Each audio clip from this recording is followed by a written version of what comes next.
L'actualité nationale n'était pas que dans les colonnes des journaux parus ce jour. À la Cour constitutionnelle, les élections législatives du 28 avril ont meublé les échanges entre le président de l'institution et ses hôtes, au point d'en être le sujet principal. D'abord, ce qui nous emmène voir le président de la Cour constitutionnelle, c'est que c'est la structure fêtière au niveau de l'organisation des élections. Alors, il était important pour nous de venir d'abord le rencontrer, lui donner notre rapport de mission et aussi l'écouter, avoir sa lecture de la situation, c'est-à-dire par rapport au contexte général du processus électoral.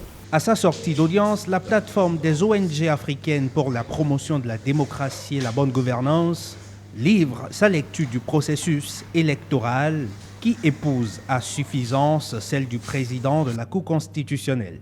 Ce qu'on a retenu dans son allocution, c'est que le Bénin est un pays de paix, et il va rester et demeurer un pays de paix. Voilà, parce que la conscience collective quant à la préservation de la paix au Bénin est très forte, et ça a toujours été ainsi.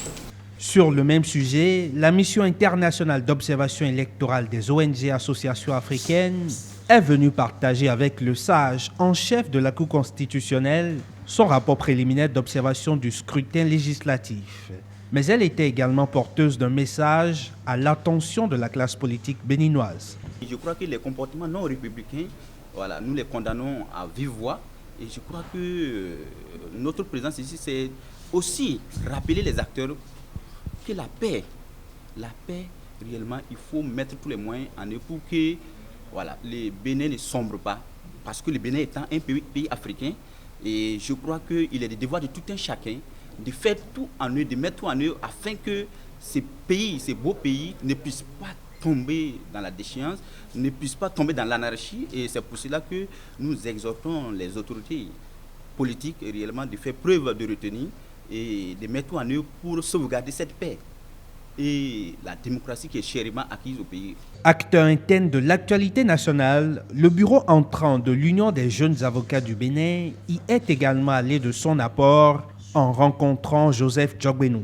Nous avons voulu être le porte-parole des jeunes avocats pour lui exprimer les appréhensions qui sont aujourd'hui celles des jeunes avocats au regard du climat politique que traverse actuellement le pays avant, pendant et après les élections législatives dernières, pour lui dire que les jeunes avocats souhaitent que la Cour constitutionnelle continue d'être l'institution qui garantit le respect des libertés, le respect des principes démocratiques, le respect des acquis de la conférence nationale, la Cour constitutionnelle qui soit véritablement l'institution qui joue le rôle de régulateur du fonctionnement des institutions.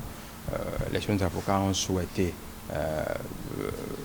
rappeler cela à son aimable intention pour qu'il continue, lui et les membres de l'institution, à être les personnes en qui nous, avocats, nous jeunes Béninois en général, nous continuons d'avoir confiance pour que notre édifice démocratique continue de rester debout.